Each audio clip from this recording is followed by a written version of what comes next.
Welcome and good evening to the City of Shakopee City Council meeting for August 17th, 2021. Before we begin, we'd like to welcome our new Assistant City Administrator, Chelsea Peterson. You've been on the job 7 days. Welcome. Thank you, Mayor and Council. We're glad you're here. I'm very happy to be here. Great. Welcome. Item number 1, if we could call the roll, please. Councilmember Brennan? Here. Councilmember Whiting? Here. Councilmember Contreras? Here. Mayor Mars? Here, thank you. Item number 2, if we could all stand for the Pledge of Allegiance. I pledge allegiance to the flag of the United States of America and to the republic for which it stands, one nation, under God, indivisible, with liberty and justice for all.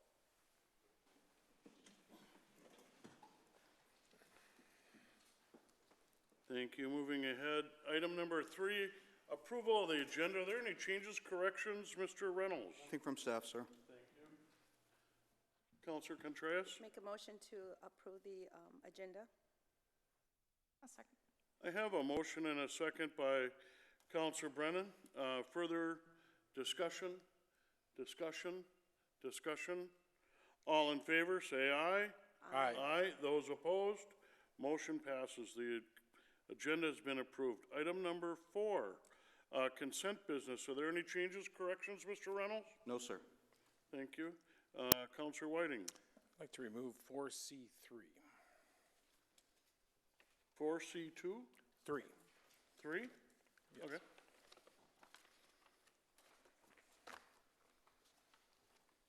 Others? Make a motion to approve the consent business as modified. Second. I have a motion and a second to approve the modified consent agenda with 4C3 being removed. If there's no other further discussion, before we vote, we would read the modified consent agenda into the public record. Mr. Reynolds. Good evening, Mr. Mayor and members of council. These are consent agenda items for 17 August of 2021. 4A1 approves the City Council meeting minutes for 4 August 2021. 4B1 adds the position of ice arena specialist to the Park and Recreation Department at grade 120, step 3. 4B2 adds the position of recreation specialist to the Park and Recreation Department at grade 120, step 3. 4C1 adopts resolution R 2021 TAC 120, which approves an amendment to the PUD for South Bridge Crossings East. 4C2 adopts resolution R 2021 TAC 123, which sets a public hearing for the vacation of drainage and utility easements in Valley Park 15th edition. 4D1 authorizes the execution of a professional services agreement with WSB and Associates Incorporated for the sanitary sewer and storm sewer rate study in the amount of $49,773. 4D2 adopts resolution number R 2021 TAC 119, which accepts bids and awards a contract in the amount of $758,087.39 to Northwest Asphalt Incorporated for the River Bluffs Improvement Project, which is CIF 20 TAC 007. 4D3 authorizes the execution of a professional service agreement with Stantec to complete a study of surface water quality and rate oversizings for the Blue Lake Channel West Regional Storm Pond, which is project number 24 TAC 001, and the West End Regional Pond and Trunk Oversizing Project, which is Storm 22 TAC 003, in the amount of $52,556. 4D4 approves a grant agreement in the amount of $16,000 with the Scott Watershed Management Organization for stormwater treatment facilities as part of the 2021 Street and Utility Reconstruction Project and River Bluffs Improvement Project. 4D5 approves a contract with Asphalt Surface Technologies Corporation in the amount of $93,200 for roadway crack sealing. And 4D6 approves an encroachment agreement with Xcel Energy for their driveway on Quarry Lake Park property. Mr. Reynolds, thank you very much. We have a motion on the table for the modified consent agenda and a second. The modified consent agenda has been read into the public record. There would be no further discussion. By voice vote, all in favor, say aye. Aye. Aye. Those opposed? The motion carries. Thank you very much. Item number 5. Now I'd like to call on any citizen resident that would like to come forward and speak on an item not on the agenda tonight, please come forward, state your name and address for the record, and welcome on an item not on the agenda.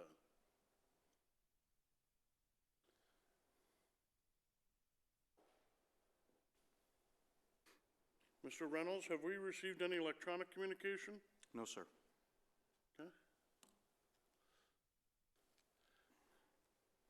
On an item not on the agenda, seeing none, we would move ahead then to item number 6, business removed from consent. 4C3, which is the gateway monument signs. Councilor Whiting, you had questions? Yes, thank you, Mr. Mayor. We had just talked about this at a recent workshop, some of the things were thinking about, and this one kind of jumped back at me. And when it came up on the agenda for tonight's meeting, I just wonder why we're trying to move forward on this so quickly. Is there a reason why we need to move on this? Mr. Reynolds? There's no specific timeline for any of the projects.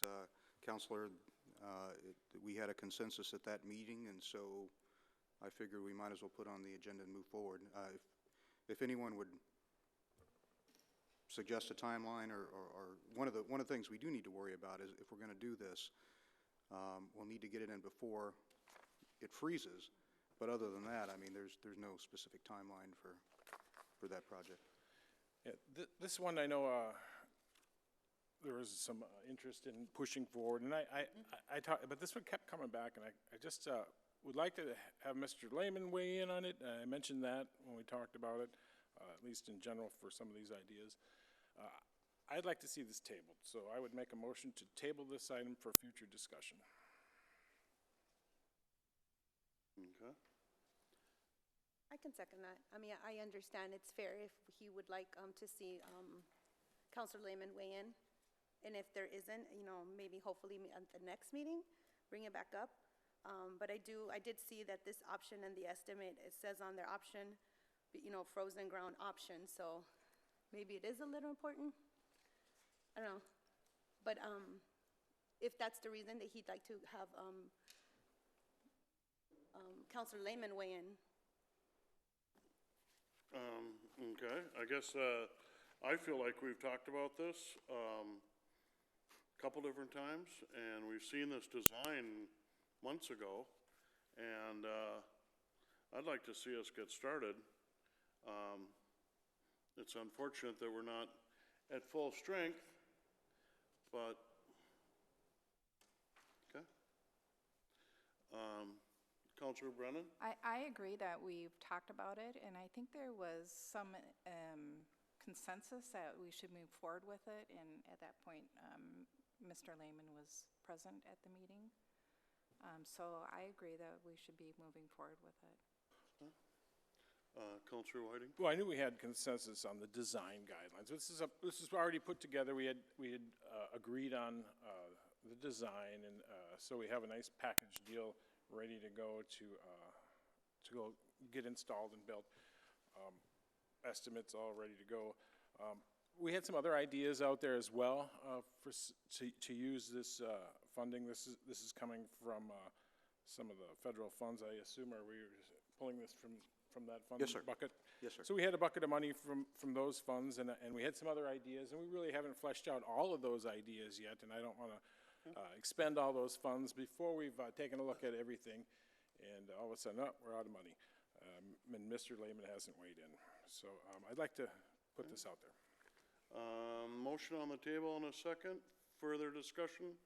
Discussion? All in favor, say aye. Aye. Those opposed? Aye. Motion fails 2-2. We can keep this, I guess, I feel like we can keep discussing this. I think this has followed a orderly progression of events here. And now it's here with firm estimates. I don't think we had that before, but it's all teed up to go. You know, are we gonna take steps way back and discuss other designs, or? My thought was discussing other projects, and making sure we had, a solid base on where that money was going. Okay. No? Do you still want to hold off? I do.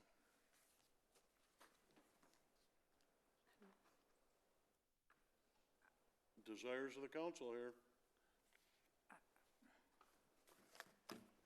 I mean, I know we've spoken about it multiple times, and I'm okay with the design and everything. I was just for discussion and trying to be fair, if, Council Lehman, but again, knowing that he has been part of the process before and he was okay with it. He even mentioned, you know, just making sure that they weren't close enough where, you know, He had concerns on that, yeah, and we should be very careful and not speak for others. right. I don't know if Councilmember Lehman had direct concerns for the monument signs. When we were discussing the carryover design, it was for the gateway trails. And the more vertical, narrow signage that we had discussions on, and then we voted and built consensus on which option we wanted of those trails. Councilor Whiting. Let me make myself clear again, I'm not discussing the design here, we've approved the design. I'm looking at where the funding is coming from. Yeah.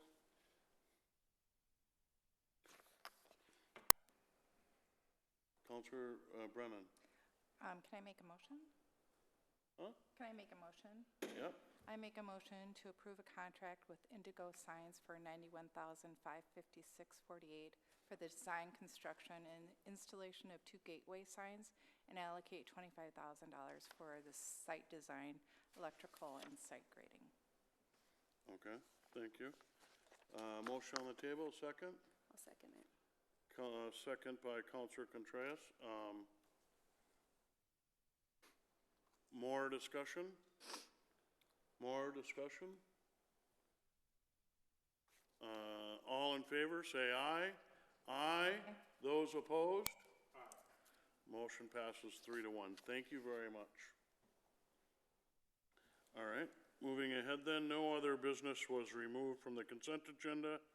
We will move right ahead then to 7A1, our monthly financial review for July 2021. Good evening. Nate will present. Good evening, Mayor, council members. Nate Reinhardt, Finance Director for the city. Let me pull this up quickly. There we go. Is it up? Yep. So tonight I'll be covering the monthly financial review through July. This slide shows the general fund through July. So at this point, we're at 58% of the year, or through the year. I'll touch on the variances that are 10% or more, which are the red or green arrows. Licenses and permits are currently exceeding the budget as a result of building permits received through July. Currently, we're above the full year budget by about $860,000. As we discussed at last city council meeting, the city has received $2.2 million in federal coronavirus local fiscal recovery funds as part of the American Rescue Plan Act, which is also which is included as intergovernmental revenue. Anticipate later this year, we'll ask for council approval of a budget amendment to recognize the receipt of funds, the revenue, and the various use of these funds. On the expenditure side, in total, we are within the budget target at 55%. At our last council meeting, City Council approved a 2% cost of living adjustment. This will be reflected in the August, so in our next monthly report. And then finance includes the payment at the beginning of the year for our annual audit and assessing contracts. However, I think at the end of the year, we'll be within our budget expectations. Planning and development expenditures currently are ahead as a result of the purchase of the parklets, which will be repaid, will be paid from American Rescue Plan funds. And then the unallocated is below the budget target as a result of unspent contingency funds. Here's the recreational facility operations budget to actual.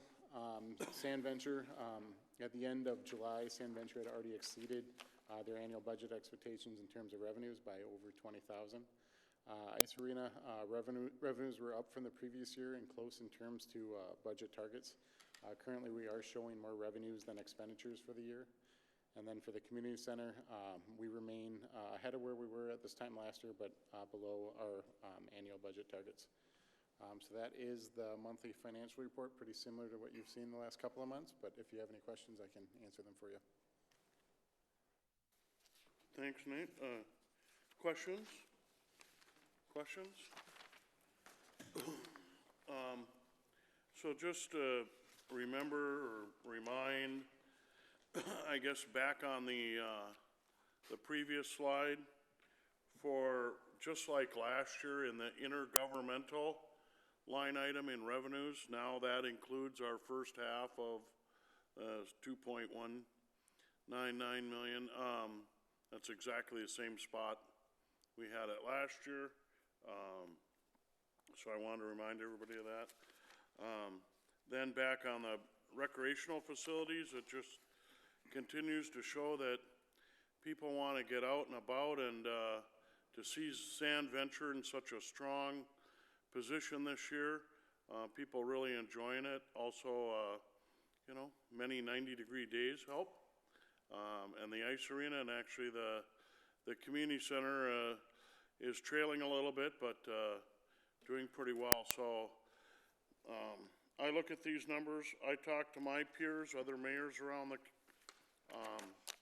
we sit in a pretty good space here compared to other communities. They're coming back too, but the depth of their impacts in COVID were significantly deeper than ours. So hats off to staff and our community. Mr. Reynolds. Thank you, Mr. Mayor. I'd like to share an email that Mr. Tobin forwarded to me this afternoon that specifically is addressing where we are with Sand Venture. And this comes from Caitlin Nadeau, who is our aquatic supervisor. As of yesterday, August 16th, we have had 27,822 guests visit Sand Venture. It has been an awesome year. In all of 2019, we had 22,593 guests. This year, we have seen 5,229 more guests than in 2019, and we still have 5 days to go. We sold 43 memberships and 176 punch cards at Sand Venture in 2019, and we have sold 102 memberships and 253 punch cards this year. Wowza. This does not include any memberships or punch cards taken out or sold at the community center. And finally, fingers crossed that we get that 3,000 or that 30,000 number by Sunday. Weather does help, clearly. In the last couple of years, we've had some, especially 3 years ago, we had a lot of water, a lot of rain, and that had an impact. But the community clearly continues to embrace Sand Venture, and I think once we bring forward the actual proposals of sprucing it up, they'll appreciate it even more in the future. But I thought it was very important to share that because, and the aquatics team, let's be clear, we're struggling for bodies for lifeguards, and we're struggling for bodies all throughout Jay's department, which is part of why we did the 2 positions we did earlier on consent. That team has done a remarkable job throughout COVID and now during this period as well. And I'm certainly very proud of their efforts and looking forward as they continue to move forward and make both the community center, the ice arena, and Sand Venture even more profitable in the future. Very good. Other questions, comments on our monthly financial review? Seeing none, Nate, thank you very much. All right, moving ahead. 7A2, 2021 residential survey results, something we've been waiting for. Mr. Reynolds. Well, thank you, Mr. Mayor and members of council. We conducted the survey this year between April 5th and May 26th. And we all have been waiting for these results. The last survey, you know, we weren't as good as I had hoped, frankly. This survey clearly shows efforts by multiple departments in the areas that they're responsible for: planning, the city engineer and public works. Their areas particularly shine. Police, as we've, since the last survey results, tried to communicate more on how safe the city actually is, and I think residents understand that at this point. I'm delighted overall with the survey results, but the particular areas and, you know, that concern me and always that I really look towards are the attitudes about the transparency and the trustworthiness of your local government. And yes, these are on par with most local governments. You know, they're the middle 50s. It pains me to read that on a personal level because that is something that we internally pride ourselves on: transparency, integrity, and willingness to address any issues when they come up. So we will continue marching down that path, and we will continue with the communications plan now that we have a communication manager that will be coming on board in a week or so. We'll move forward with our communication strategic plan and hopefully address some of those issues. So when we come back, hopefully we've raised those numbers as well. Overall, I think it's a very strong survey. It shows a lot of hard work by the staff and you as a council and where your priorities are. And I'm very satisfied with the results of the survey. I'd be more than happy to answer any questions about any specifics. Obviously, we have the majority of our department heads here as well that could ask or that can answer things in particular areas that they're responsible for. But overall, it's quite good. Great. Comments? Councilor Whiting. Thank you, Mr. Mayor. You know, when I first started seeing these surveys, I was also surprised by that middle 50s number. But we've been doing it over the past few years, and so now we're starting to see some of that data over a trend line. And so now those little incremental numbers do mean more. And I believe this is the same survey company, correct? It is, yes, sir. So same kind of survey question, maybe a little differently, but same kind of concept. So if you see incremental growth over a few years, that's progress. So of course we want to see it 100%. We think we're doing the greatest job, but we're not going to get that out of these surveys and who participates in them and things like that. So that's my comments. Excellent. Thank you. Others? Others?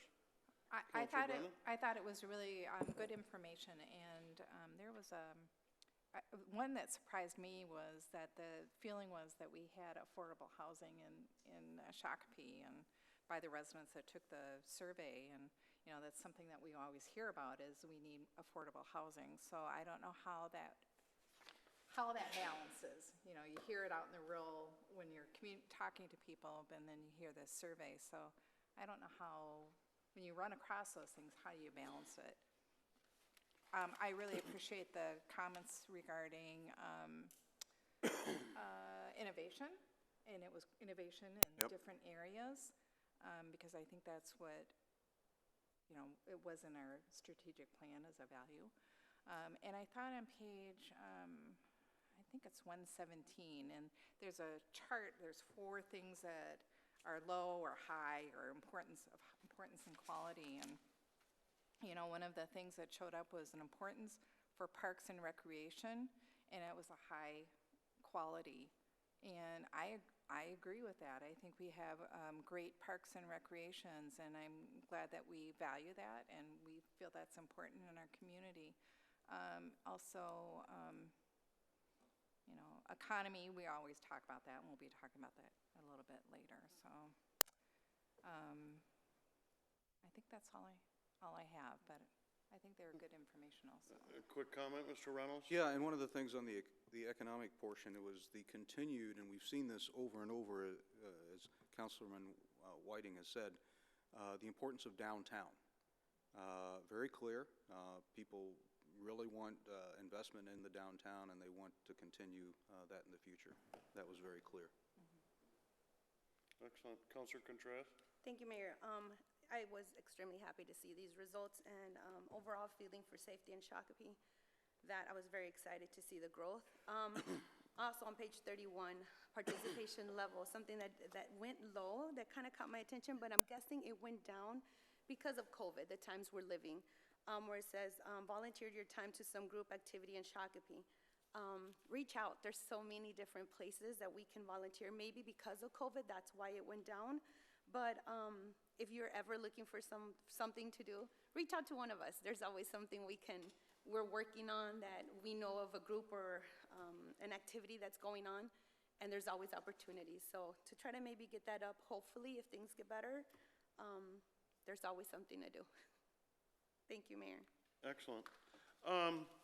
Much like Councilor Whiting said, I guess I feel we've done this a couple times, so you kind of have a good baseline, and you work at places where you can on this, and to see that incremental improvement over the last couple of years is pretty fulfilling. I mean, 88% people said that Shakopee is a good place to live. The quality of life was up 4 points.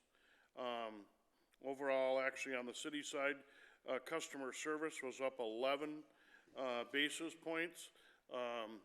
Treating residents fairly, up 9. The economic health of Shakopee, up 3. And the one that Shakopee as a place to work is viewed up 13 points. You know, I believe we have over 26,000 jobs in our community. I think that bodes very well. The overall quality of businesses, almost a 20-point increase. When Mr. Reynolds and I were discussing this a week ago, you know, he looks at things slightly different in a different lens than I do. And it's interesting, when I got my hands on this, I was looking at the things that he was telling me about, but then I was calling out the things that interest me through my lens. So as I read some of those items, I think this is a very good report. Certainly, the feedback we get from our residents, there's really no substitution, and that feedback is very valuable. And we will take this and work on unboxing it a little more, and then creating integrating into the strategic plan and moving forward. So that's exciting. Other comments?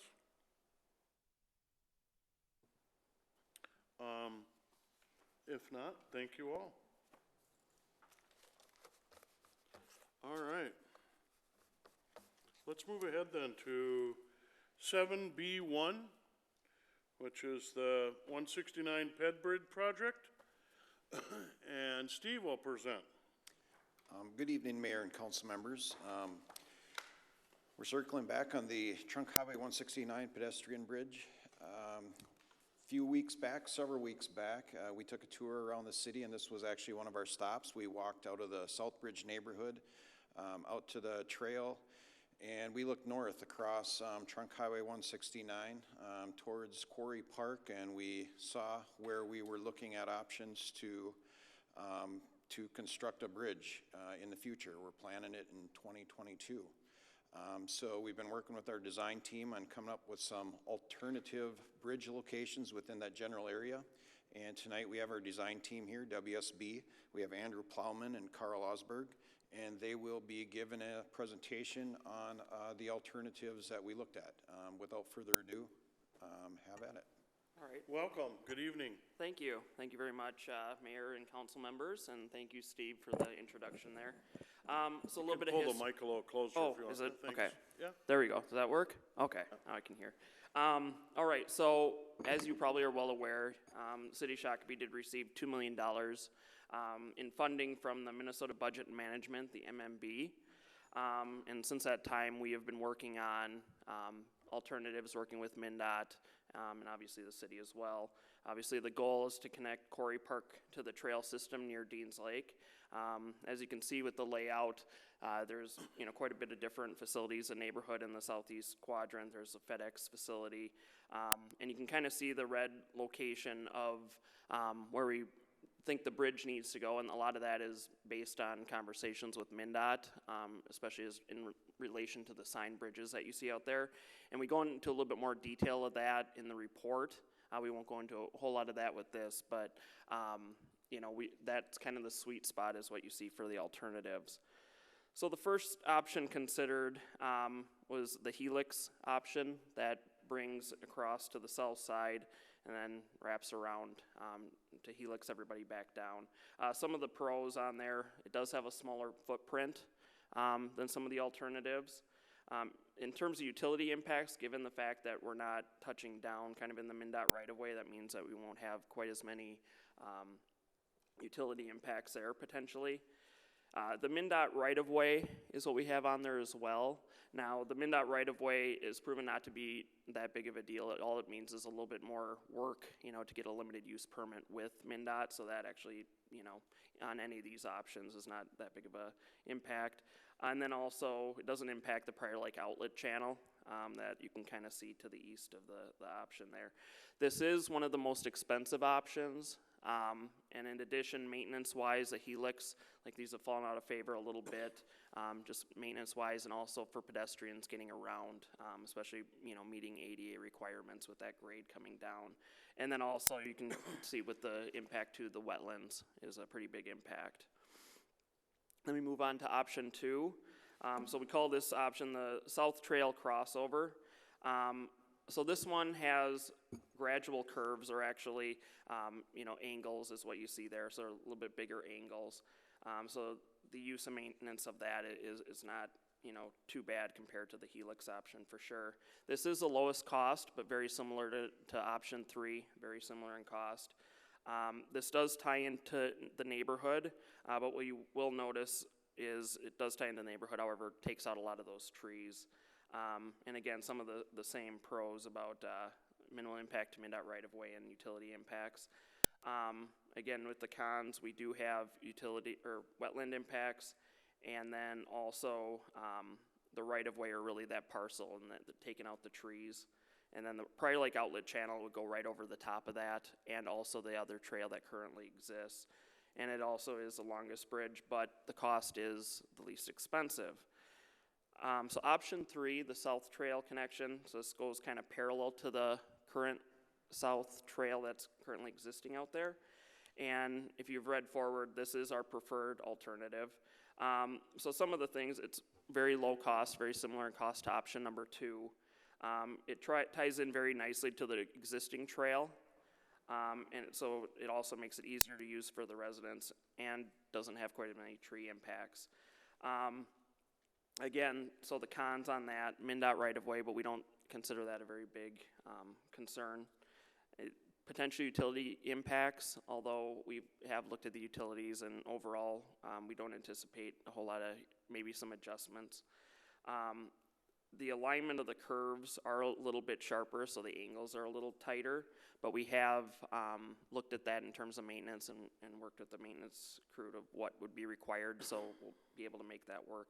And then the Prior Lake outlet channel, it does go over the top of it, but it does straddle it, so we figure we can be able to miss that without too much of an impact. So that total cost, is very similar, a little bit more expensive than option 2. And then option 4, South Trail parallel ramp with a west side connection. So again, we're kind of shoving everything a little bit, further to the west, so we don't have quite as many impacts to the wetlands or the outlet channel, and a little less impact to the right-of-way. So, and in addition, it also is a little bit easier, alignment to stay out of the wetlands, but it does have a number of cons, and one of the biggest negatives on here is that we're looking for more of a north-south connection, and this kind of isn't more of an east-west connection, meaning the folks from the neighborhood would have to go all the way to the west, cut back, to go back to the north and vice versa. And this is kind of a medium-range cost. So the following slide goes through the alternatives matrix of what we looked at. So it went through a lot of the pluses and minuses, and a lot of it, looking between alternative 2 and 3, where we were kind of comparing the two. You can see the bottom 2, the tree impacts and the impacts to the Prior Lake outlet channel, is some of the reasons why we feel like number 3 would be the preferred alternative. So with that, I will turn that over to Carl to talk a little bit about the bridge and the aesthetics of the bridge. Thank you, Adam. Carl, welcome. Hi, thank you. You could take the mic. Yep. Thank you. How's that work? Well, just Okay. speak into the mic. All right. The bridge type we're looking at is a pre-stressed girder bridge, which is similar to the Marshall Road Bridge. It's more of a function over form style, and Mndot kind of sets precedences with their corridors. They want the bridges to kind of look alike, so that's one reason why we chose that bridge type. Another one is a really efficient, cost-effective type and very durable as well, so it's good for maintenance. We're going to have a 12-foot clear distance from curb to curb with kind of that chain link fence that you see in the picture up there. And then we are also going to have some lighting on the bridge. The bridge is probably about 800 feet long, and so it can be kind of a safety issue if you're meeting somebody in the middle of that bridge in the middle of the night. Let's see. The spans are roughly 100 to 120 feet long, and then we have a gradual ramps down on each side. That's what really takes up a lot of the length of the bridge, is just getting back down to grade at that ADA slope. So, what is it? Oh yeah, go ahead. So just going through the schedule and the next steps here. So our next step after, a little concurrence with the recommended layout, we'll be producing the Mndot Level 1 layout, so we place that per the requirements of Mndot. They review it, make sure that everything works. And again, we have been already in discussions with them, so we anticipate that going pretty well. Geotechnical investigation, so we will be doing borings at most of the pier locations, just determining what kind of footings and kind of design we'll need for the bridge. Then we'll move into preliminary bridge plans, followed by kind of a 60-90% in final plans. And then we're looking to have bids authorized in the fall-winter of 2021, so coming up in a few months here. And then hopefully bidding the project January, February of 2022, and then going out to construct in the spring as soon as everything works out weather-wise. So that's what we're looking at. So any questions? Questions? Thank you very much for your presentation. And in reading your packet, you guys put a lot of effort into determining out of your 4 alternatives. I was kind of going back and forth and going, okay, they thought about that, they thought about that. I know our council was out there on a tour about a month ago, I guess, or so, and trying to look at, and we were on the Southbridge side looking across and then trying to envision it, and where's it going, some of the signage, the Prior Lake Outlet Channel. But this will be, if we move forward here, and certainly the connection here for those neighborhoods that has really been missing on our east end for a long time. Absolutely. It might help the Councilor survey. Whiting? Huh? It might help your survey. You never know, it might. Thank you. No, I appreciate it, and I want to thank staff too, because I think that tour helped eliminate a lot of the questions I might have had, especially with that signage, and kind of get a feel what some of the alternatives were. We kind of looked at that and discussed that a little bit, so I appreciate that. One thing that came up, you mentioned lighting, and I know we're probably way ahead of ourselves here, but I just want to make sure we're doing the right lighting there and something safe and secure, and we'll get to that, but appreciate that. But it looks great, and like the mayor said, you did go through and look at a lot of the alternatives, and that there's just so many things going on there with the channel and the signage and the highway and where we want the alignment, and so thank you. Absolutely, thank you. Councilor Brennan? On the 4 options, are there, do we have to purchase any property, and how minimal do you think those business owners would be if we do that? Yeah, so the one parcel that we need to acquire from is on the north side, the FedEx facility. I think everything else is either city-owned and or Mndot Right-of-Way. So it's really the FedEx facility. I guess I'll ask Steve if... Yeah, good question, Mayor and council members. So the area that we need to acquire, and we have a consultant, a separate consultant under a different contract, Henning and Associates. They are proceeding with the right-of-way acquisition. And if you follow my hand here, it encompasses this entire area on the north side of Trunk Highway 169 that we need to acquire. So that area is already encumbered by a drainage and utility easement, as well as an east-west Met Council trunk sanitary sewer line. So it is fairly encumbered. I would say there might have been some past assumptions that we could build this within that DNU easement, but that does not give us the right to build a bridge and a trail within drainage and utility easements. So that is why we are taking this additional step in getting a trail and bridge easement on that property. Follow up? Is that included in the cost estimate, do you? Yes. It is, yes. Okay. Councilor Contreras? Thank you, Mayor. Just great, great work. I appreciate it. And I did like option 3 the best, like you did, just because I was looking through them and I'm like, yeah, I like, there were certain things. And just also just keeping it looking aesthetically like the Marshall one. I crossed that one, not the walk part, but drive over it every day. And that would be good just to keep the same aesthetic look. So thank you for all your work. Councilor Brennan? I'm sorry, I'm going back to my original question, because I don't think I heard it. Do you think FedEx is open to relinquishing that property? So the aesthetics of the bridge, so there's a second Marshall Road bridge being constructed on the west side. And it is going, so the picture I'm showing right now, that is the Marshall Road Bridge. So directly on the west side, they're going to be constructing a second one. So we don't have to exactly match that. But our recommendation is when you're traveling that corridor in 169, I've traveled through a lot of different communities. Some have very well coordinated and matching bridges, others don't. It's my recommendation that we have that common theme through Shakopee.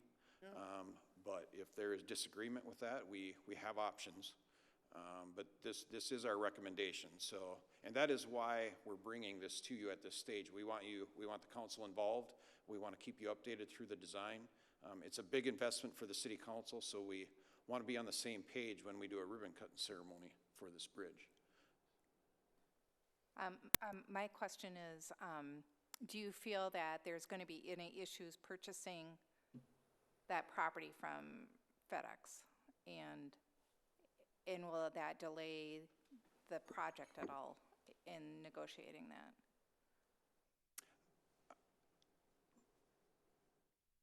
Mayor and council members, that's a very good question because property acquisition is never easy. Most times it's not fun. But with our 12th Avenue Trail project, that happened, what was it, 2 years ago? On the other side of FedEx, we had to acquire a trail easement from the same property owner. It's actually not FedEx who we're acquiring it from. They're not the property owner. But from the corporate headquarters that owns this, we did not condemn the property to get the easement. It was a negotiated price based on an appraisal. So we do not expect to have to condemn this property. We expect to make an offer based on that, and through negotiation, we are hoping to be successful with it. And we do have that planned within this time schedule that was presented here. But there's always some wrinkles that happen there. So we have that built in. We're proceeding with it. We expect to stay on schedule, and we'll keep you updated if we have any hiccups along the way. Okay, thank you. Thanks, Steve. I appreciate the work here. I think for me, the look and feel of that bridge should be common in our community, so it looks, people know what to look for, rather than changing up and having something over here and something like that. My real question here is if we're buying a bridge for Marshall Road and one over here on the east end, I was wondering if you buy 2 bridges, do you get the third free over on our west end? Because we have over on Marystown, we need a pedestrian bridge. Councilor Whiting. No, I agree with the aesthetics of the pedestrian bridges, but I do prefer the west end bridge that we put in a few years ago for designs for regular bridges without pedestrian portions, so keep thinking like that for regular bridges with the concrete balls, I just love that. And the lighting, I think is kind of important. I don't know if other pedestrian bridges, except if it's on a roadway, this is kind of like a standalone. And I don't know if, I drive through underneath a couple of them, every weekend during the summer, and I'll have to look to see if they're lit. I think some of the older ones were not lit. It will still be dark in the middle at 110 feet, right? Even with There'll be some light. ambient lighting Yeah, a little bit, but, The facial recognition might be a and we little don't want to difficult. be causing any problem of lighting on the roadway, right? Right. Okay. Counselor Whiting? My concern is that it can be remote out there, and that vandalism was a concern more with the lights here. They can be smashed pretty easy. And we could things like find some that. better lights than there were in the picture. Yeah, I was just more concerned with damage. No, Sometimes cities have standards for the lights. I don't know, do you have a standard light fixture that you like to use? right. But we do have photometrics group, so we could determine how many foot candles, if it's appropriate. There are different levels that are Okay. recommended. More? Steve? Yeah, Mayor and council members, so lighting, we debated amongst ourselves before we made our recommendation. And one of the primary reasons we are recommending lighting, leading up to the bridge, we typically don't have our trails in parks like that lit. But there was one concern we had, and it's a long bridge, and once you start and get on this bridge, there's fences, and you're kind of in a cage, if you will. You don't have too many escape routes. So we felt as that added level of security, that it would be good to be able to before you get on the bridge, to give it a once over, make sure everything looks good, secure. So that's why we wanted to have lighting on there, even though the approaches won't have lighting across it. All right. Mr. Reynolds? Thank you, Mr. Mayor and members of council. I just wanted to remind everyone that, this is something that the city has been looking for way before I came here. And the reason we're able to bring this forward today is because of our legislative delegation, and especially Senator Eric Pratt, who went to bat on this project and who were able to secure us funding to be able to make it happen. So I want to give kudos to our legislative delegation. They did a tremendous job on this. They have our sincere thanks and really appreciate the effort they put into it. Absolutely. Any other questions for staff or WSB? I always appreciate your expertise on this matter. Thank you very much. You're right, Mr. Reynolds, and if Matt was here, Councilor Whiting, this has been worked on for a long time. And then to finally put out an ask at the state level and have our previous rep and our state senator, Eric Pratt, that was great. I think one of the first times that we've gotten state bonding money for the city of Shakopee. So very important project, and glad to see that it's progressing here. We need to take some action. Mayor, none is needed. Huh? We need to accept the report. Councilor Whiting? I'll make a motion to receive and file. Second. I'm sorry. I'll make a motion to Yeah. receive the report, yeah. Okay. And I second it. Oh, and a second by Councilor Contreras. Further discussion? Discussion? All in favor, say aye. Aye. Aye. Those opposed? Motion carries. Thank you all very much. Thank you. You're welcome. Thank you. All right.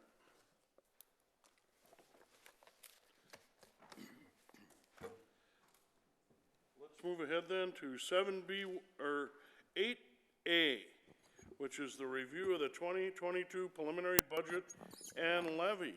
Nate will present, Mr. Reynolds. Yeah, if I may, Mr. Mayor, before Mr. Reinhardt starts.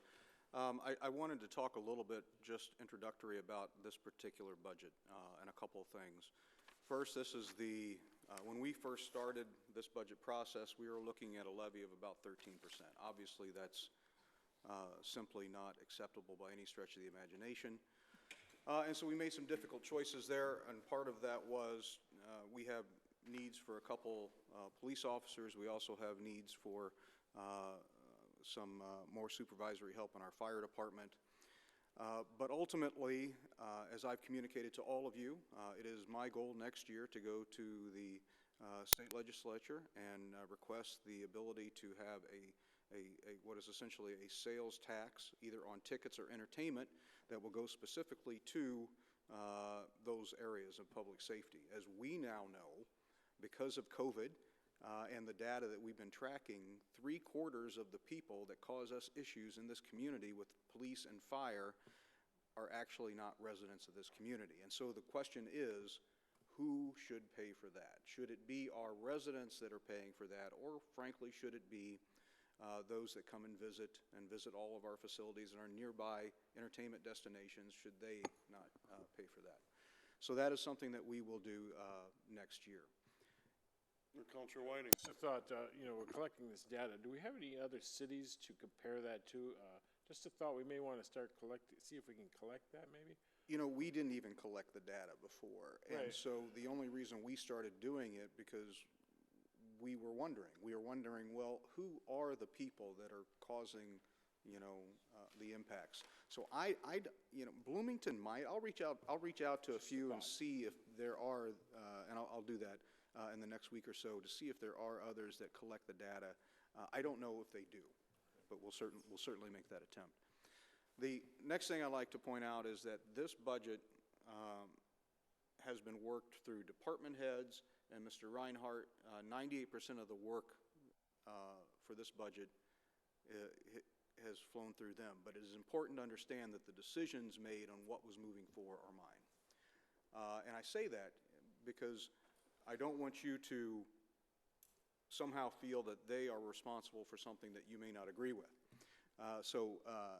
Understand that they've done the legwork, they've done all of the labor in putting it together, but ultimately it's my call on what moves forward and what doesn't. So I just wanted to make sure that you understood that, so that if there is some concerns or issues of what isn't in the budget or what is, you know that that is my role and task, and I'm the one that made those calls.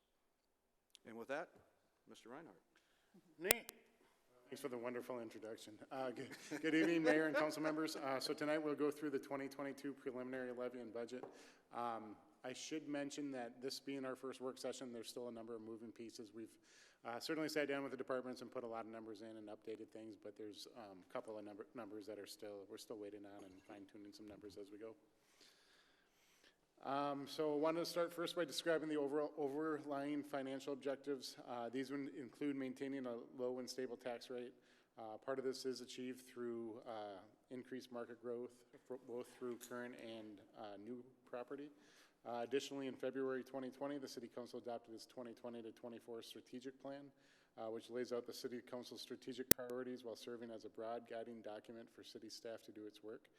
These priorities include financial stability, enhanced community strengths, effective public services, and communications.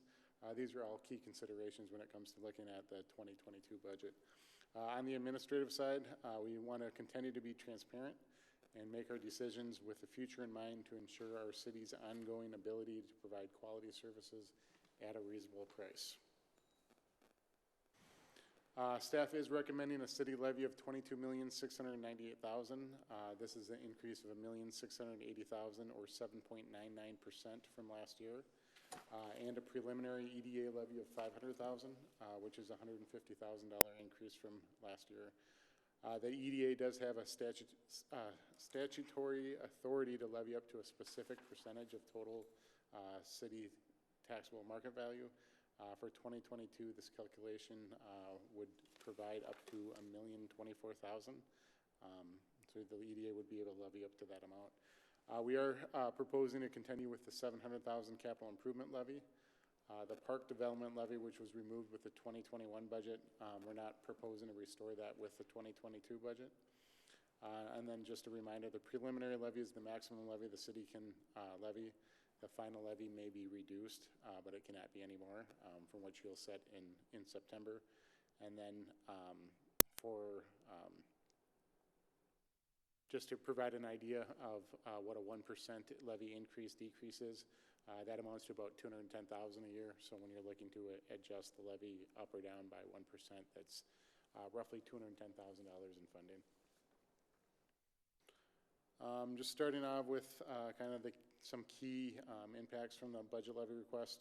The preliminary levy will increase the city's tax rate from just slightly from 32.11 to 32.69. This follows 4 straight years where we've decreased the city's tax rate. It also still remains below the 2020 payable rate of 33.97%. For the median value home, they saw its value, median value home saw its value increase by 6.7% to $284,700. The proposed levy equates to a $79 annual increase. Absent any change in value, the homeowner could expect a tax increase of $15 or 1.8%. The city continues to see growth. As a result of that growth, we would be able to raise the levy by $456,000 or 2.2% before having any impact at all on existing properties. Overall, the city is anticipating a net increase in non-property tax revenue sources of $1.1 million.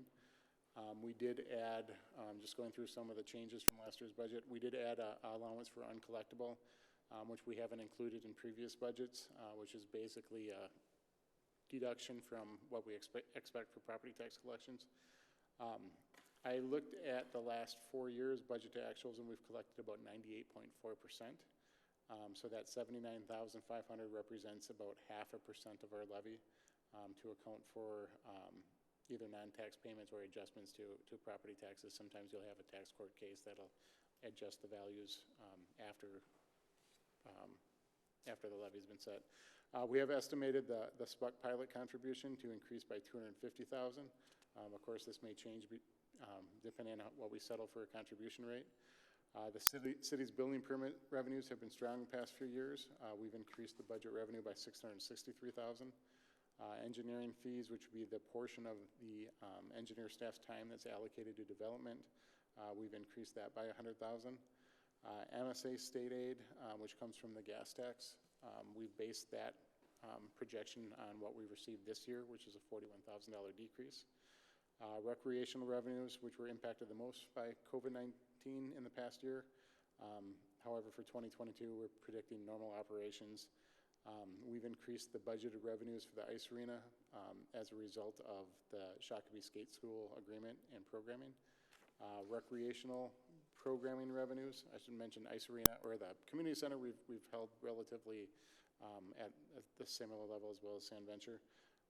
Recreational program revenues, we decreased by $48,000, apart from decreasing adult sports program registrations, and then apart from fees related to indoor youth sports, which is now collected by the school district. And then lastly, the preliminary budget also includes a $75,000 increase to each of the transfers to the general fund from our utilities, which would be the sewer and the surface water. This amount hasn't changed since 2015, and it represents their contribution towards overhead and administration, such as finance, HR, council, that's not directly in their fund. So we've increased that $75,000 each fund. Questions, comments? This slide is non-taxable revenue, right? Correct. Yep, okay. Yep, so your levy's not always necessarily just impacted on your expenses going up. Sometimes if revenues go down, you have to adjust your levy. If revenues go up, you're able to lower it a little bit.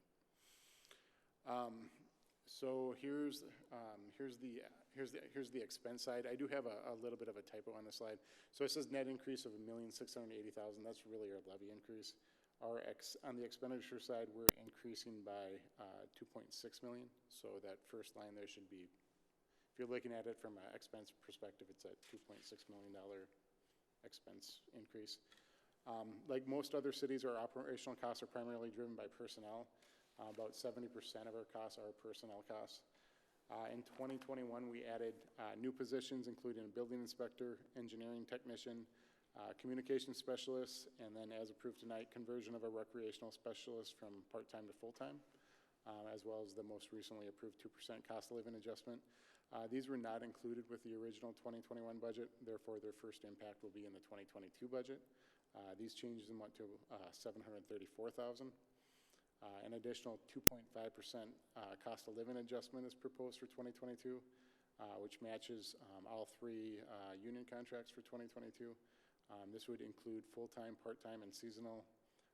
So the total for all employees, including the union groups, amount to $589,000. We've also included election judges for the primary, absentee, and general election, which is a total of $65,000. And then in the proposed budget, we're anticipating health insurance rates to increase by 15% for 2022, or $250,000. Last year, that increase was 8%. We'll adjust this amount, though, once we know what the actual increase is. We usually get that at the end of August. The city is a member of the League of Minnesota Cities Insurance Trust for workers' compensation insurance. Statewide, we've seen a rapid increase in PTSD claims related to public safety, and as a result, we're anticipating a significant increase in our workers' compensation rate since we're part of that pool. For public safety personnel, we budgeted a 20% increase, and then a 10% for all other job classes, which amounts to about $106,000. And then step increases and other changes come to about $191,000. Nate, on this slide at the top line, you say that for the wages and benefits for employees, the net increase of $1,680,20, but then in your budget letter, you said it was $1,814,000. Is the difference, I tried to do the math, the step increases that would happen naturally outside of everything else? Okay, so part of it is a typo. So that 1.68 is not a real number. I think I just had inadvertently put in the levy number for that and didn't catch it till now. But if for the numbers you're looking at, so expenses in total up 2.6 million, Yep. personnel in total 1.8 million. Okay. And then Yep. just on the 2% cost of living, that was for the one we just approved, right? Correct. And then COLA for 2.5 moving forward to match our other unions, right? That is correct. I got it. Yep, so the union groups are all settled at 2.5. The 2.5% would be for the non-bargaining. Okay, thank you. Other questions? Thank you.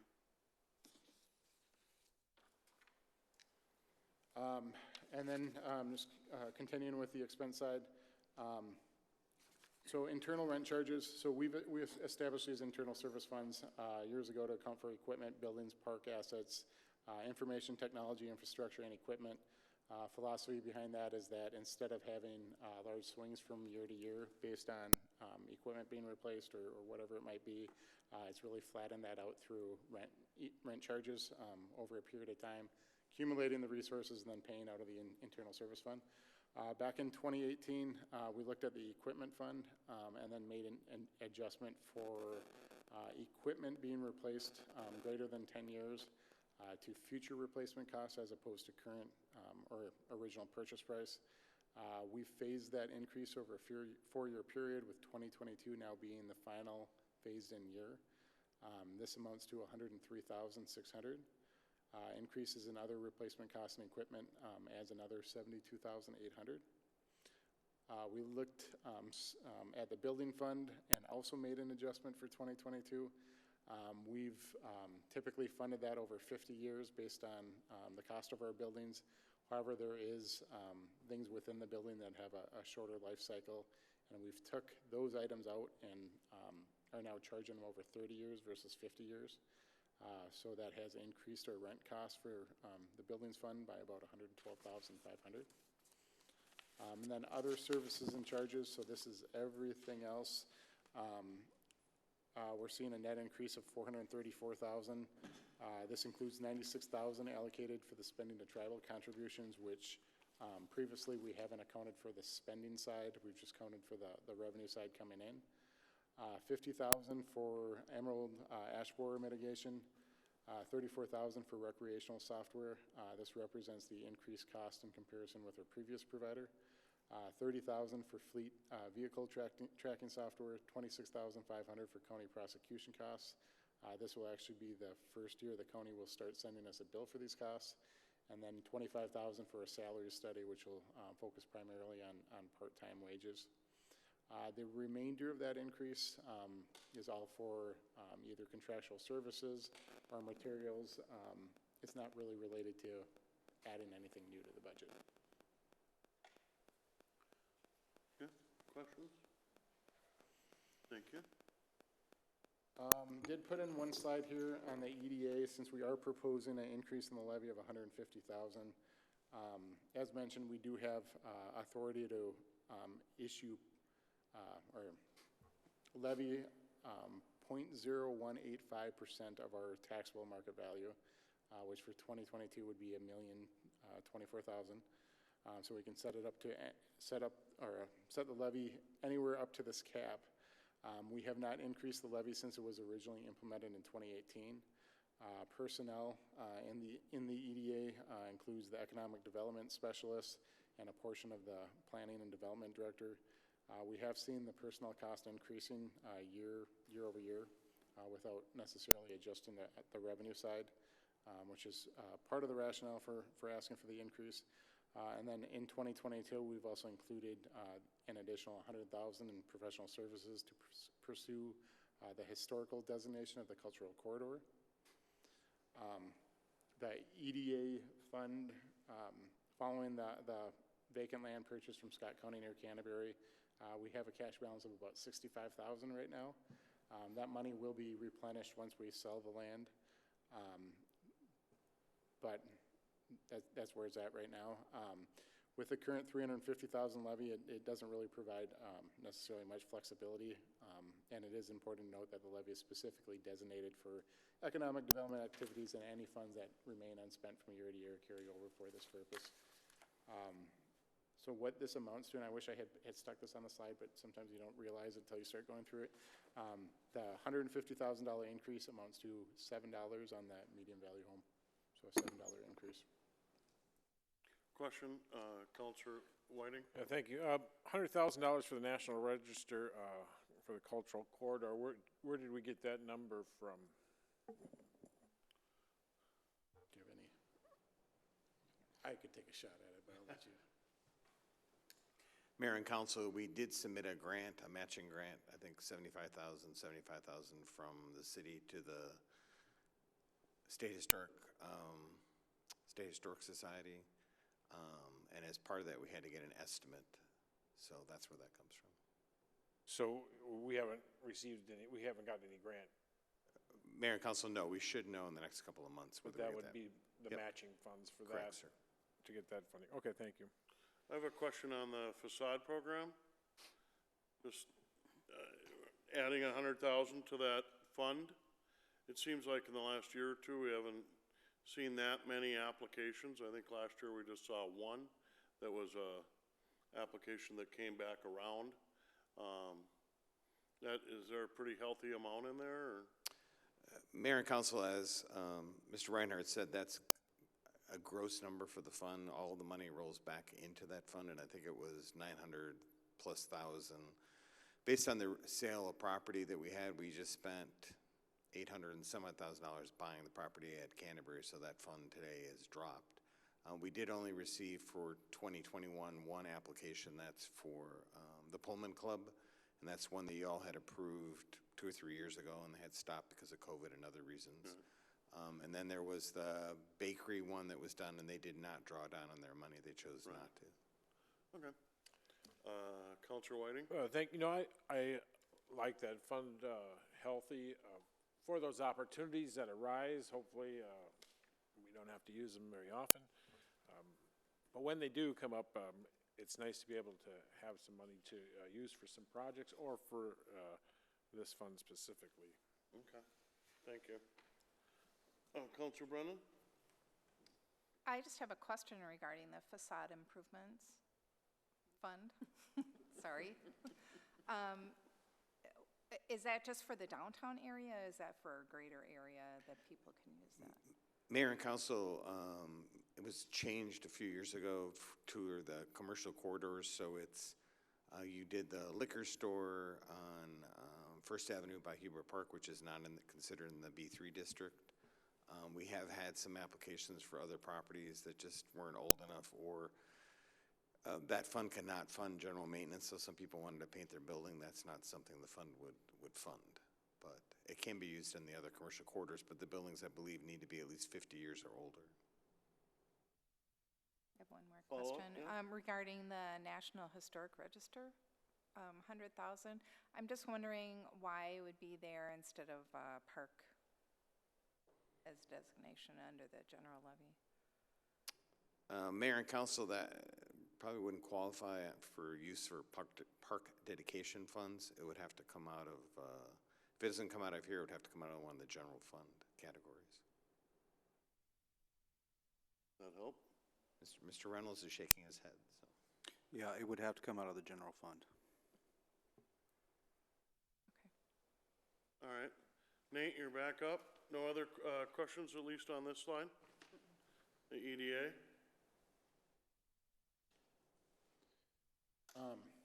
More numbers. So the city's estimated market value for the 2022 payable is now $7 billion, which is an increase of $462.2 million, 7.1% from last year.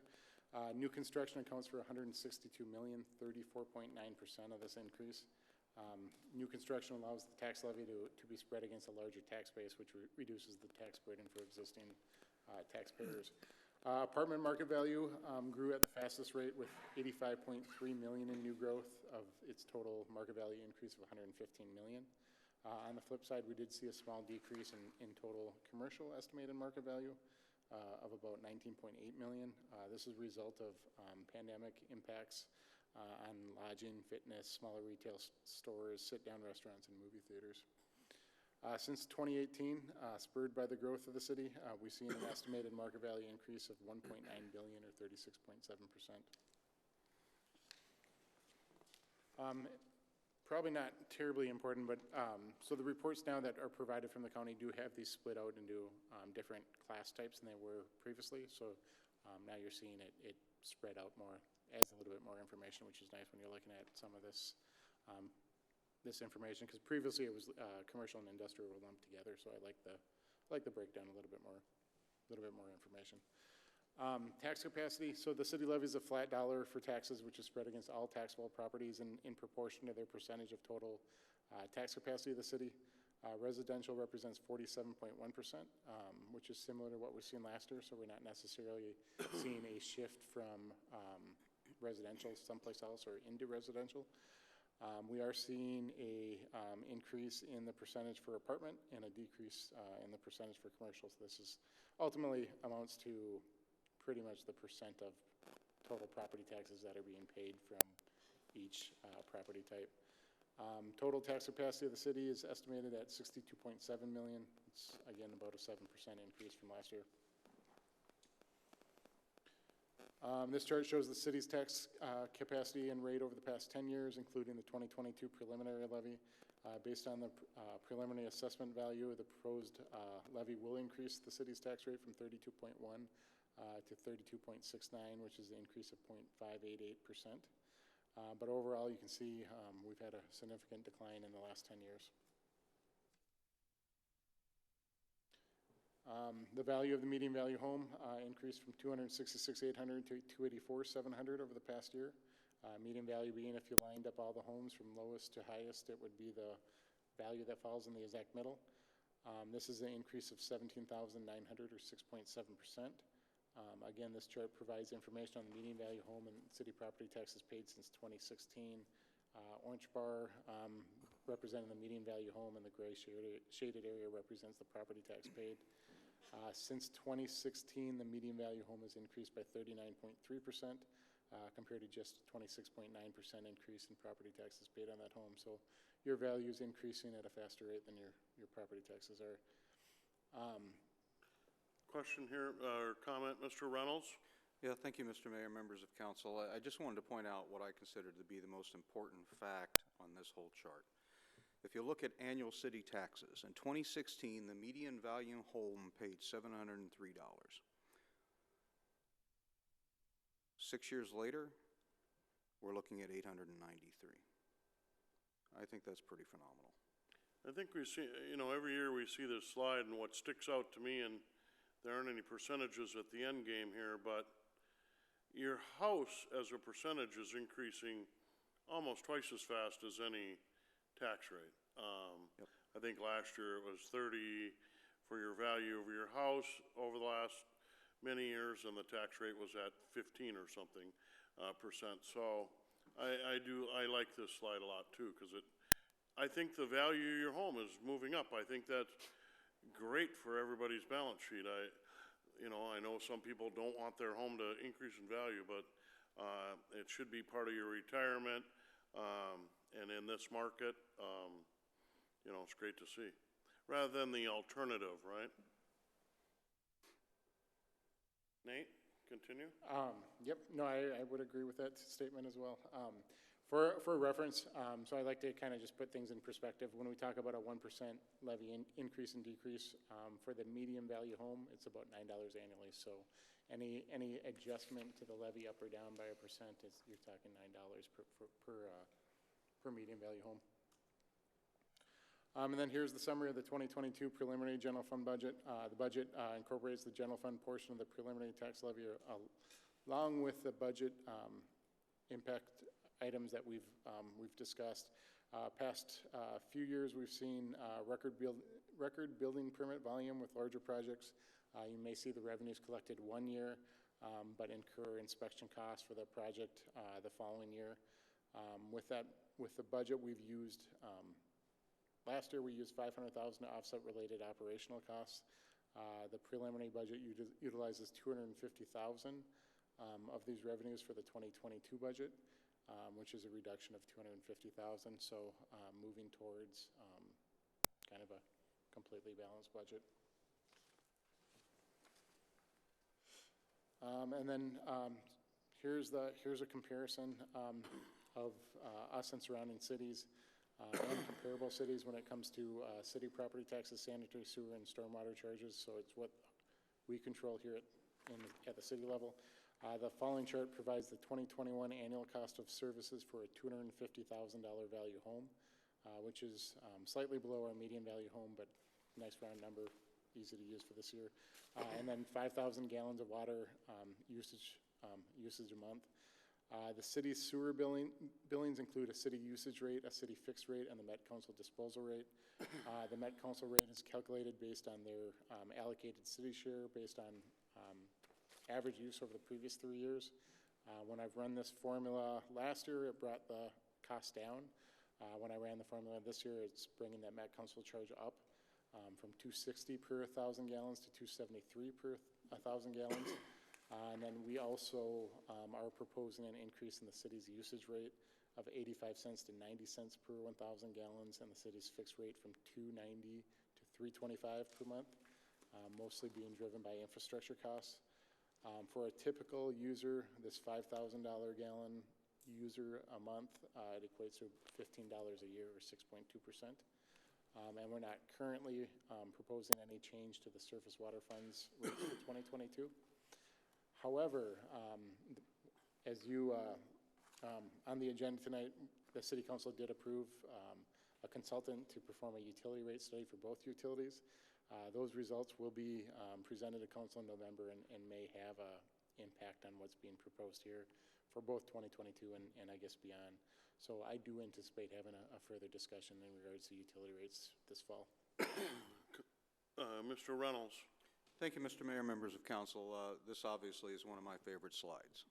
And the reason is because twofold. One, these are the cities that we are compared to. They are closest to us in all aspects. And then we also add our neighboring cities that are close by. And you can tell very clearly that we are apparently the most efficient and effective with our tax dollars. And you know, that's part of who Shakopee is and has always been.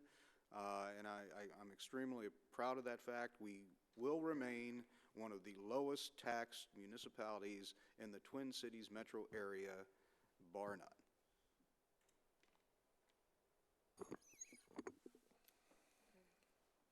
It's interesting on this slide because it has some, you know, more inner city, you know, built-out communities that are into redevelopment, and it has the farther out ones that are, some are the big growers, you know, Lakeville, Inver Grove Heights, and then our neighbors. But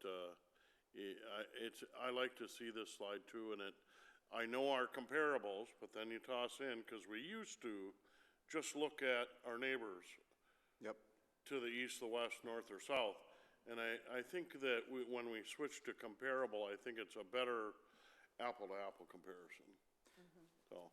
And just so the public understands, when we talk about our comparable cities, we have, I think it's 12 or 13 different metrics that we use to determine which cities were most like Shakopee. We analyzed those, and this was probably the first year I was here, because we did use neighboring cities, and that really didn't give us an effective look at to where we compared to cities as close to us as possible. So, we probably need to look at that list again in the next year or so, and run those same metrics, and I will do that and bring that back to council at some point. I was thinking about that the other day, because I know that the census came out, and we're talking about our population now being 43 and change, and you know, we moved up a little bit, and but then I was in Apple Valley, and their old sign said, you know, 49, and wondering if they're just that much bigger and not making our comparable cities. But not a, you know, I didn't look at any other aspect outside of population. Yeah, and population certainly is one of the categories that we look at, but there are others as well. Okay. Other comments? Nate, continue. And then just to go through the schedule, so we did host a budget listening session earlier this year that was open to the public, and we will, as always, continue to accept public feedback throughout the process. If anybody is listening to this council meeting and has any input they would like to provide. We will come back at a council meeting in September with a proposed preliminary levy and budget, and ask for your approval, as well as the 2022 and 2022 to 2026 CIP. Just went through one too many numbers today, I guess. At that point, the levy cannot be increased, and then the proposed property tax notices that are sent by the county in November will reflect what will be approved in September. And then the final approval and the public hearing will come in December. So with that, I open up for any questions or input that you may have on the proposed levy and budget. Questions, comments? Councilor Whiting. Thank you, Mr. Mayor. Well, for the past few years, we've been doing budget levies. We haven't been increasing. We've been doing well. We've been keeping those taxes down. I don't know if it's just finally caught up to us, or I know we have a lot of economic a lot of wages in here, and then a lot of capital projects that seem to kind of jump up on us here that we got to get taken care of. So it doesn't always work that we can keep it down completely, but I'd like to see we're at 7.99%. I'm sure staff is going to continue to work on that as best as we can, but I'd like to see that lower. Other comments?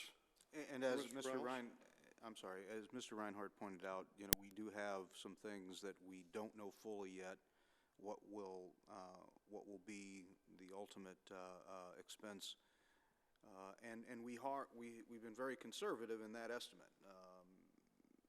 You know, the last thing I want to do is to come in and say we expect this to be 100,000, and then it comes out and it's 130,000. I suspect that the majority of those things that we're unsure about will be lower than what we put on the table at this point. Counselor Brennan? I think there's a lot of information in here that points to the fact that, the costs are going up and the labor is going up. And the employee costs are just something that has to occur, and we know how difficult it is to get employees now. So you have to make sure that it's an attractive package for people, and also that their needs are being, taken care of. So I understand. And I know that when we look at the projects every time they come up to us, I know that they've been really scrutinized to make sure that we're getting the best price for what we're purchasing, so.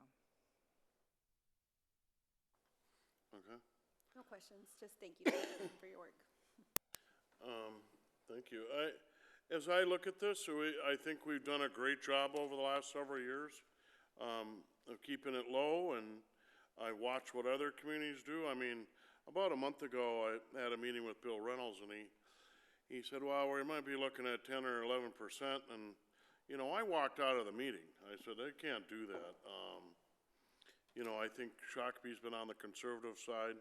I see that a lot of the increase is to personnel and investing in our personnel, and I think that's a good thing. We have a pretty efficient city hall and our other organizations. We're doing pretty well. We came through COVID much, much better than other communities. I like the slide that we talk about the median value of the home and seeing that increase over the years compared to your tax rate that moves up a little bit. Cost of service, as Mr. Reynolds mentioned. There's a page based off the estimated market value of Shakopee, and that comes out in early summer from the county, and it is just an estimate. But to see us at $7 billion in Shakopee, and I asked for this chart that all the council got at least that shows, over 10 years of market value estimate, and just to watch that grow, I think our community in the last 5 or 6 years, we've invested back into our community, and it's paying dividends. If you're not, you got to invest to get a gain down the line, and we're seeing that year over year. I think that's a real plus for our community. And not all my peers, mayor to mayor stuff that I talk with can say that. They don't have this style of growth. They don't have the development, whether redevelopment, they just don't. And I don't brag to them. I feel that we have a place where people want to come, where they want to live for all different reasons. We're getting top-notch new employees that want to come and work here, so I like this. I'm very interested to seeing the final machinery down, if we can machine it down a little harder. I know when you tighten stuff down, it gets a little harder to get a full turn out of it, and I do understand that, but maybe over the coming weeks or month here, we can do that. And there are some final numbers that aren't in yet, so. Other comments on the levy? Did you say that we would adopt the maximum levy at our next meeting? Haven't really quite figured that out. So we're going to bring them back in September.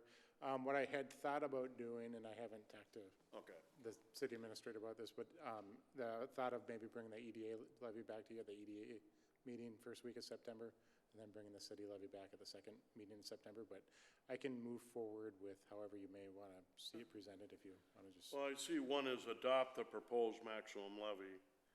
And then the other one is certify the maximum tax levy back to the county. So in the next couple meetings. Yep, so I have to have it submitted to the county by September 30th, so we just have to approve it at the city The level maximum. by September 30th. Right, and we've done that every year, right? That's standard procedure, so. Just a question for Mr. Reynolds or Nate. you know, we're missing our watchdog, Counselor Lehman here. I've been in contact with him over the last week or two, and has he made any comments in regard to the offering input on this? I had a discussion with him via email today. He certainly has concerns about the size of the levy. His concerns are generally, as you know, not just what we do, but the overall impact of other governmental agencies. Right. He pointed out that the school district will be coming forward with a levy increase, and that's all very valid concerns. As I noted to him, we have no control of what others do. We can only make sure that we're as efficient with the money, the tax dollars, as we possibly can be. And there certainly are going to be effects from other levels of government. But he clearly has concerns about the numbers, and I expect him to be back in September where he can articulate that a little more in front of everybody and to council as a whole. I don't want to, I don't want to speak with him. We all know where his concerns lie, and they're very valid concerns, but that's generally where he's coming from. Yeah, I think as a single entity, we're empowered to make our best decisions here that for our organization.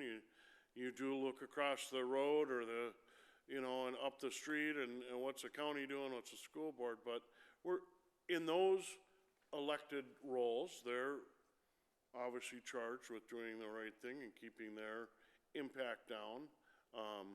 Yeah, at the end of the year, you look at the total of the three on your thing, and you look and you hope your house went up, and you hope your taxes went up at a smaller percentage, but I think we control what we control from that. So, but I appreciate the work Nate and staff has done on the budget and the levy.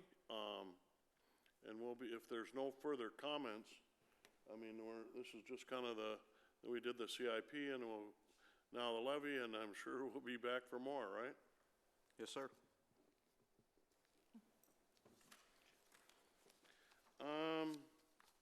Let's move forward then. If we're done with that, thanks Nate for your presentation as always. 9A, the city bill list for our review. If there's any questions, comments on that. Otherwise, we would move forward to liaison report, and we'll start with Councilor Brennan tonight. Thank you. The SPUC meeting was canceled yesterday. The leadership was participating in the annual MMPA meeting, so we didn't have a meeting. I attended the League of Minnesota Policy Committee on Service Delivery, and we had a speaker, John Harrington, Commissioner John Harrington, and Jeff Potts. And I have a lot of notes, but I'm going to condense them down and be concise. Mm-hmm. So if anybody would like to hear about that, let me know. One thing that did come up was there was a discussion regarding the ambulance service, and I know that we have never, as far as I know, had any knowledge about the ambulance service, and I'm wondering if we could get a presentation on our ambulance service, or if the rest of the council. It was a few years ago. We might not have been on. I don't know if anybody else is interested, but I am. Interested, yep. So if we can do that sometime in the future.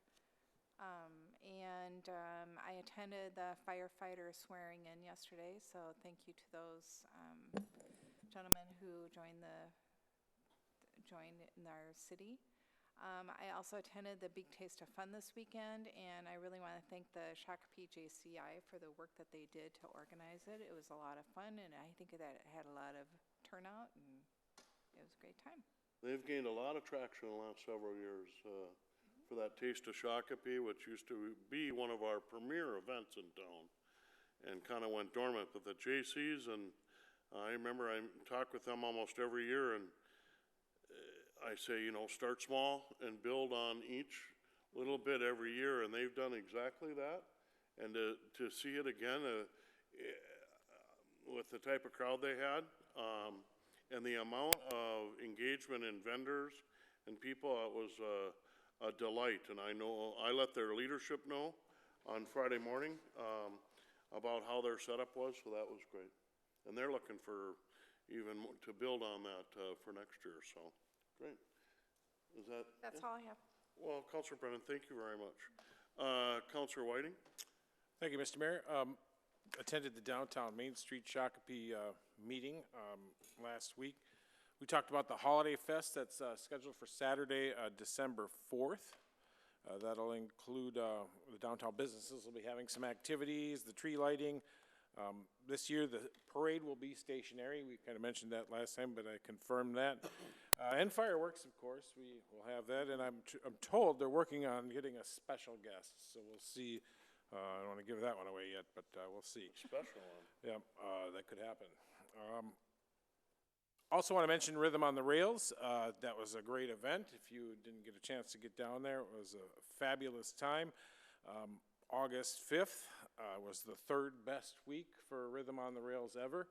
And I didn't hear the details about last week. They had a performer, Neil Diamond, it sounded like to me, but he did a great job, and downtown was packed. Again, I want to thank Shakopee Parks for all your staff put in down there. It's a great addition to our Main Street Rhythm on the Rails program down there, or Main Street's Rhythm on the Rails. Some other concerns that came up, some thoughts at the downtown meeting, the one-way alleys, and I did speak to Mr. Reynolds about that. We're looking into that. Some of them are one-way, some of them aren't yet. They also mentioned, when we've talked about it before, utilizing the tunnel and electric, we weren't sure if there was electric available in the tunnel space, so that could be utilized more. So I don't know if staff can check on that. There may be an opportunity there. The 101 tunnel? The painted tunnel, yeah, the Mural Tunnel. We got to come up with a better name for it. Yeah. Yeah. So some of those were some concerns from the downtown businesses. It was great to see a representation from the Deco there as part of the downtown group. That's a great addition. So that was good. Also, MVTA did get an announcement of $1 bus rides in September and October. Kind of promotional, kind of get back on the bus, take your ride. So that's a good opportunity if you're interested in doing that. But that's about all I have. That's great info, Councilor Whiting. Thank you very, very much. Councilor Contreras. Thank you, Mayor.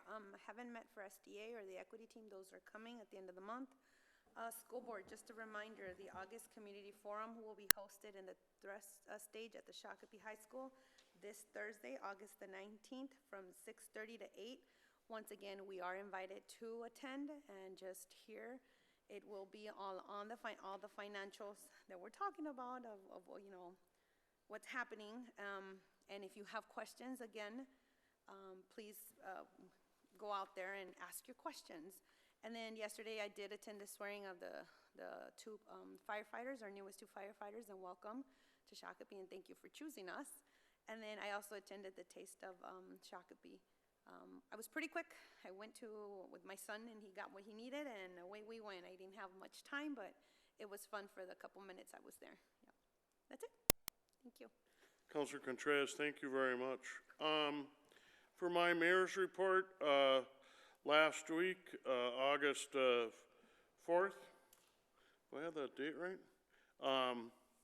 2 weeks ago, I guess. I apologize. You know, the grand opening for Deco, our new apartment. We were talking about investing and the impact of the EDA that's done a great job, and almost 2 years to the day that we broke ground, and then we're cutting the ribbon to open that up. That apartment building is filling up, and it's integrated great into our community. So Deco, the ribbon cutting, and then attended the Rhythm on the Rails. I think I attended most of them this year. That's the best about our community and getting together, and also the amount of people that come that are not from our community. That warms me because they're coming to our community, they're shopping, they're eating, they're taking in the best of Shakopee. I think that's great.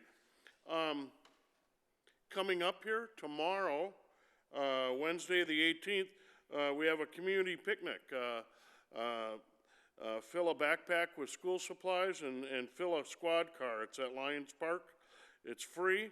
The community picnic, 5 to 8. We had an event last year. It went very, very well. I expect even better this year. Thursday, Huber Park, I think one of our last free concerts of the year, 7 p.m. Get out and enjoy some more music. And then coming up on the 24th, we'll have the grand opening of the Quarry Park Excel Mountain Bike Trail course that we've all been waiting for. That's 1 p.m., August 24th at Quarry Park. So some comments about some items that have come by, and then some comments about some upcoming events. I look over the summer here at Shakopee, and there's so much going on all the time. And whether it's a family event or all of it's mainly family events, and it's great to see people getting out and enjoying our community. So, When was that community picnic again? that is tomorrow, Wednesday, the 18th, community picnic at Lions Park, 5 to 8 p.m. They're encouraging, and please make a donation of school supplies. Last year, the idea was picnic with a cop, and you fill a squad car full of school supplies, and that went really well. We filled 4 of them, I think, or 3 of them. It was amazing to see. And then the organizations will distribute those supplies to our children throughout the schools. So, great. That's it for my mayor's report. Mr. Reynolds, administration report. I have nothing tonight, Mr. Mayor. Thank you. Oh, all right. Looking ahead here at item number 10, is there any other business before this council? Any other business? Otherwise, I would entertain a motion. Councilor Whiting. I'll make a motion to adjourn to Tuesday, September 7th at 7 p.m. Second. I have a motion and a second. Further discussion? Do you want to discuss this some more? Huh? Further discussion? Discussion? All in favor, say aye. Aye. Aye. Those opposed? Motion carries. We are adjourned at 8:43.